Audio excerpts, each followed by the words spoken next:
संतान नहीं थी। तो संतान के लिए उसे बहुत सारे अट्टहास, बहुत सारे प्रयास किए, योग व हवन, पूजा पाठ, जो उसने मिला, जो उसे बना उसने किया, लेकिन फिर भी उसे संतान की प्राप्ति नहीं हुई। तो उसने अपने राज दरबारियों से, अपने मंत्रियों से, संतरियों से, सबसे कहा कि मुझे किसी भी तरह से कोई ऐसी युक्ति बताओ कि मेरे घर में पुत्र की प्राप्ति हो जाए। तो उस राज दरबार में जो राज पंडित थे, राज पुरोहित थे, उन्होंने एक दिन उन्हें सलाह दी। कहने लगे कि राजा, मैं आपको एक सलाह देना चाहता हूँ, एक मशवरा देना चाहता हूँ, अगर आप मान सकते हो तो। राजा ने कहा कि बताइए। तो उन्होंने कहा कि देखो, आपने सब कुछ कर लिया, लेकिन फिर भी आपको संतान की प्राप्ति नहीं हो पाई है। तो मेरे पास एक ऐसा उपाय है जिसे कर कर आपके घर में संतान की प्राप्ति हो सकती है, आपको पुत्र लाभ हो सकता है।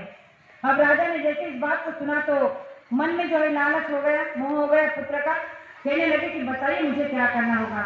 उन्होंने कहा कि आपको किसी के दूसरे के बच्चे की बलि देनी होगी, और जब आप किसी दूसरे के बच्चे की बलि दोगे तो मैं आपको दावे के साथ कहता हूँ कि आपके घर में अवश्य बच्चे की किलकारी गूंजेगी। अब जब राजा के मन में ये पुत्र का मोह जाग उठा तो उसने अपने विवेक से सोचना बंद कर दिया, क्योंकि पुत्र मोह में वो इतना अंधा हो चुका था कि उसने एक बार भी नहीं सोचा कि किसी के दूसरे के बच्चे की बलि देने से भला मेरे घर में कैसे संतान की प्राप्ति हो सकती है। लेकिन उसने कहा कि अच्छा, अगर किसी दूसरे के बच्चे की बलि देने से मेरे घर में पुत्र की प्राप्ति हो सकती है तो मैं इस काम को करने के लिए तैयार हूँ। लेकिन फिर उन्होंने कहा कि अरे, लेकिन ऐसा कौन है जो अपने पुत्र को मुझे दे सकता है बलि देने के लिए। तो उसने कहा कि अरे, संसार में ऐसे बहुत सारे लोग हैं और उनके पास में है बच्चे, जिनके पास में खाने पीने को नहीं है, जिनके पास में पैसा नहीं है। आप एक बार ऐलान तो करो, आपको बच्चा मिल जाएगा।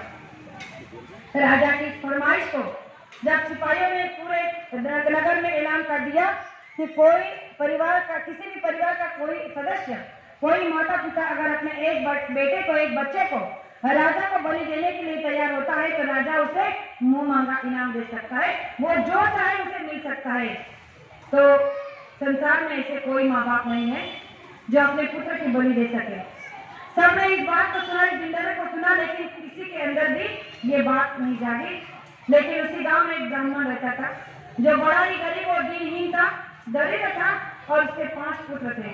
और उसके घर में इसी बात को लेकर रोज झगड़ा होता था। उनकी पत्नी उनसे कहती थी, अरे तुम मेरा तो छोड़ो, लेकिन तुम अपने 5 पुत्रों का पेट नहीं भर सकते, उनका भरण पोषण नहीं कर सकते, तो तुम पिता क्यों बने। और इस बात को लेकर बड़ा उनके घर में कलह कलेश होता था।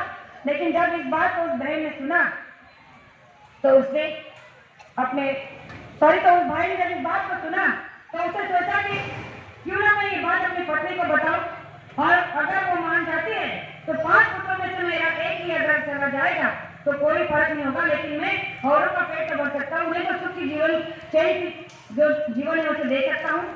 तो जब रात को उसने अपनी पत्नी से ये बात कही कि देखो, राजा ने ऐलान किया है कि अगर कोई परिवार से अपने एक बेटे की बलि के लिए उन्हें देता है तो राजा उन्हें मुंह मांगा इनाम देता है।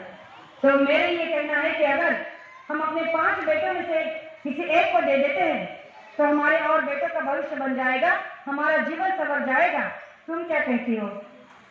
प्रेमियों, दुनिया में चाहे जितनी कोई भी माँ हो, लेकिन वो अपने बेटे की बलि कभी नहीं दे सकती। उस माँ ने कहा कि कैसे पिता हो, अरे जब बेटों का पेट नहीं भर सकते हो, हमारा भरण पोषण नहीं कर सकते हो, तो क्या तुम अपनी बेटी की बलि देना चाहते हो? मैं अपनी बेटी की बलि नहीं दे सकती। आप ये सोच अपने पास ही रखो। बहुत बहस हुई, उस भाई ने उस बहन को बहुत तरीके से समझाने की कोशिश की और आखिर में उस बहन को वो बात माननी पड़ी। उसने भी सोचा कि चलो, अगर एक बेटा मैं दे देती तो कोई फर्क नहीं, मेरे 4 पुत्र तो और भी है, लेकिन उनका जीवन तो संवर जाएगा, उनका भविष्य तो बन जाएगा, और वैसे भी राजा हमें मुंह मांगा इनाम देने वाले हैं।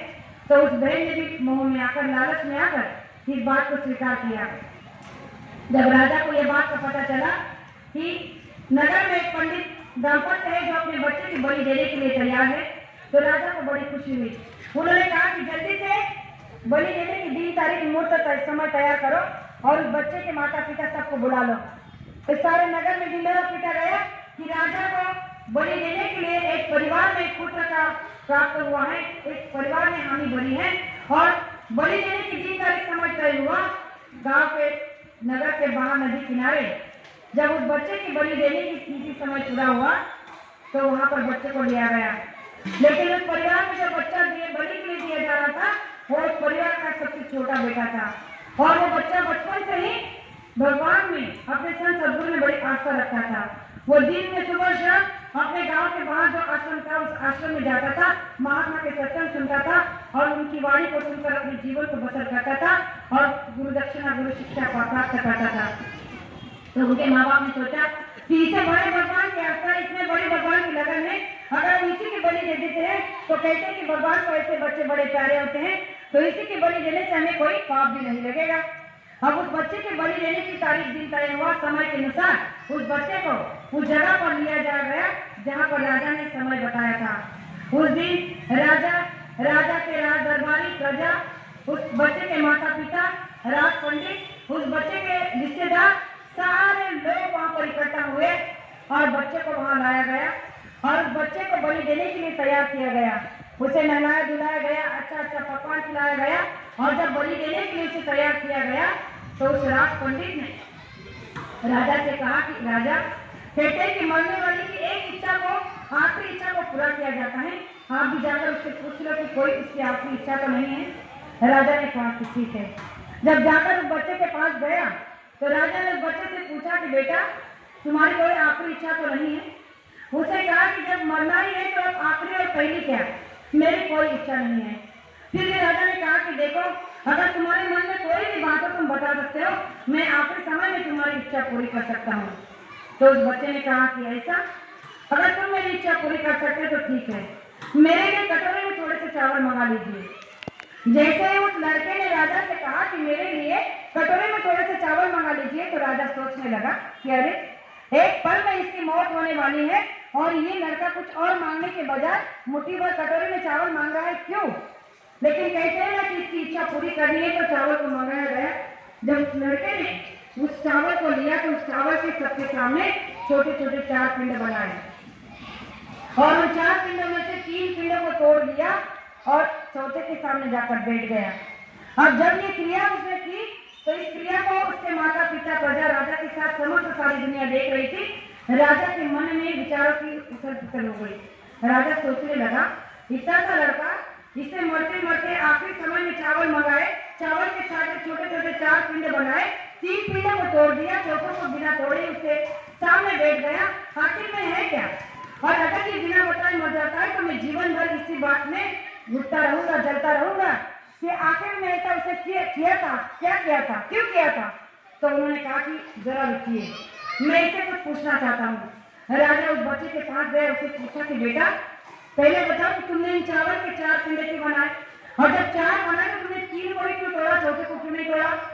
तो उस बच्चे ने कहा कि राजा, ये 4 पिंड मैंने 4 व्यक्तियों के नाम से बनाए हैं और वो व्यक्ति है, पहला पिंड मैंने अपने माता पिता के नाम से बनाया है, दूसरा पिंड मैंने अपने रिश्तेदारों के नाम से बनाया है, तीसरा पिंड मैंने आपके राज पुरोहित पंडित के नाम से बनाया है, चौथा पिंड मैंने दूसरा पिंड मैंने इस पंडित की वजह से बनाया है और तीसरा पिंड मैंने आपके लिए बनाया है और चौथा पिंड मेरे संत सद्गुरु के नाम से बनाया है। और मैंने ये 3 इसलिए तोड़ा, पहला पिंड माता पिता के नाम का इसलिए तोड़ा कि आज मुझे बड़ी शर्म आ रही है उन माता पिता पर कि जिन्होंने, जिस माँ ने मुझे 9 महीने अपने पेट में रखा, जिस पिता ने मुझे इतने वर्ष तक पाला पोसा, उसने चंद रुपयों के लिए मुझे बलि देने के लिए आपको सौंप दिया। अरे संसार में अगर ऐसे माता पिता है तो धिक्कार है ऐसे माता पिता के घर में जन्म लेना, और इसीलिए मैंने जीते जी इन माता पिताओं का पिंडदान करवा दिया।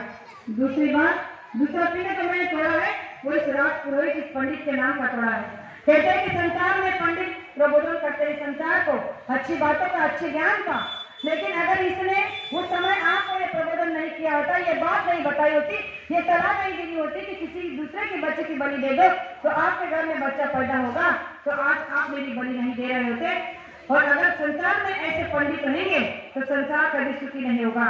और इसीलिए मैं जीते जी इस पंडित का भी पिंडदान कर चुका हूँ। तीसरी बात रही आपकी, समझ में आता है कि माता पिता ने पैसों के लिए, इस पंडित ने भी आपके मान रखने के लिए, अपने मान बढ़ाने के लिए किया, लेकिन आप तो राजा थे। कहते हैं कि राजा प्रजा का रक्षक होता है, आप तो प्रजा के भक्षक बन बैठे। जब आप अपने किसी और के पुत्र की बलि देने जा रहे हो तो आपने एक बार भी नहीं सोचा क्या सच में इस बच्चे की बलि देने से मेरे घर में पुत्र की प्राप्ति होगी, और अगर नहीं हुई तो, और अगर इस बच्चे के मरने का दोष, इस बच्चे का मरने का पाप मेरे सर पर लग गया तो, और इस पाप से मैं कैसे मुक्त हो पाऊंगा? क्या आपने एक बार भी सोचा? क्या आपको पता है कि मेरी बलि देने के बाद आपके घर में अवश्य पुत्र होगा ही होगा? इस बात की कोई गारंटी नहीं, लेकिन आखिरी में जो मेरा चौथा पिंड मैंने बिना तोड़े ही उसके सामने बैठा हूँ, वो है मेरे संत सदगुरु का। मैं इतना जरूर जानता हूँ कि एक पल में मेरी मौत है, लेकिन मेरे अंदर में जो विश्वास है, मेरे अंदर जो दृढ़ता है, उनके प्रति जो मेरी भावना है, मेरी श्रद्धा है, वो इतनी अड़िग है, वो इतनी दृढ़ है कि आज भी मेरा मन कहता है कि भले ही मेरे एक पल में मौत होने वाली है, लेकिन दूसरे पल में मेरे गुरु ने मेरे बचने का कोई ना कोई रास्ता बना लिया है, तो मेरी मौत टल सकती है। और इसीलिए मेरे इस अटूट विश्वास के लिए मैंने अपने संत सदगुरु का पिंड दान नहीं किया है, और उनके सामने बैठकर मैंने उन्हें प्रणाम किया है कि ये मालिक, ये संत सदगुरु, अब आप मेरी रक्षा कर सकते हो। जब उस बच्चे ने इस बात को राजा के सामने रखा तो राजा के आंखों से धारा बहने लगी, पश्चाताप करने लगा कि मैं कितना बड़ा अनर्थ करने जा रहा था। इतने से बच्चे ने मुझे कितना बड़ा विवेकशील ज्ञान दिया। मैंने एक बार भी नहीं सोचा कि सच में इस बच्चे की बलि देने से अगर मुझे पुत्र की प्राप्ति नहीं हुई और मुझे इस बच्चे की बलि देने का पाप अगर लग गया तो मुझे इस पाप से कौन बचा सकता है? मैं इस अधर्म से कैसे बच सकती हूँ, कैसे बच सकता हूँ?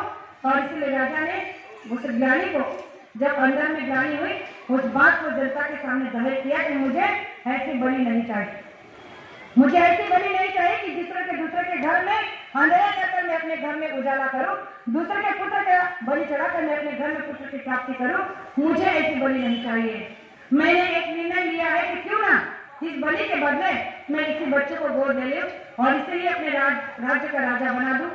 और प्रेमियों, उसी समय राजा ने अपने निर्णय को बदलकर उस बच्चे की बलि को टाल कर उस बच्चे का राज्य अभिषेक करवा दिया और उसे राजकुमार घोषित कर दिया। तो ये कहानी को समझाते गुरु महाराज ने समझाने की कोशिश की। एक छोटे से बच्चे के अंदर अपने गुरु के प्रति जो विश्वास था, जो श्रद्धा थी, जो भरोसा था, वो उसने टूटने नहीं दिया। वो उसे बरकरार रखा कि भले एक पल में मौत है, लेकिन दूसरे पल में मेरे संत सदगुरु मुझे बचा भी तो सकते हैं। ये भरोसा अगर हमारे आप के अंदर होगा तो हमारी हर पल मुसीबत में हमारी मदद होगी। गुरु महाराज ने कहा कि अगर आप अपने गुरु पर इतना अटूट विश्वास कर सकते हो तो आपका बाल भी बांका नहीं हो सकता। आपको दुनिया में कोई शक्ति ऐसी नहीं जो आपको डिगा सकती है। और इसीलिए गुरु महाराज ने कहा कि इन सब बातों के लिए तीन ही चीजें बहुत जरूरी अहम है, वो ध्यान, भजन और सुमिरन। ये ध्यान, भजन, सुमिरन केंद्र जो इस शहर में आपके लिए बना है, ये आपका परम सौभाग्य है, क्योंकि यहाँ